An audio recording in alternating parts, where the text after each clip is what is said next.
अस्सलाम वालेकुम, आप देख रहे हैं के न्यूज एचडी। मैं हूं हारिस अली शाह गिलानी। चलते हैं आज की अहम खबरों की तरफ।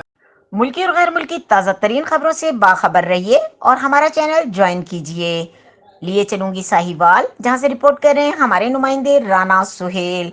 साहिवाल नवाही गांव 64 आर में तेजाब गर्दी का वाकया। मुबैना तौर पर शौहर ने बीवी को तेजाब पिला दिया। District police officer Sahiwal Faisal Shahzad का नोटिस, मुकदमा दर्ज। नूरशाह पुलिस ने मुलजिम नवीद को गिरफ्तार कर लिया। मुतासरा खातून की हालत खतरे से बाहर है। वाकये की तहकीकात की जा रही है। मुतासरा खातून के भाई ने के न्यूज चैनल इंटरनेशनल के सीईओ सैयद हारिस अली शाह गिलानी से गुफ्तगू के दौरान बताया कि मुलजिम और इसकी बहन ने मुतासरा खातून को चारपाई से बांधकर तेजाब पिलाया, जिसकी वजह से इसके पेट में बच्चा भी जाया हो गया और तेजाब का एक कतरा आंख में जाने से आंख भी जाया हो गई। हमारी डीपीओ साहिवाल से अपील है कि इसको सख्त से सख्त सजा दी जाए और हमारी दादरसी की जाए। मजीद खबरों और अपडेट्स के लिए हमारे साथ रहिएगा। तब तक के लिए अपना ख्याल रखिएगा। अल्लाह हाफिज।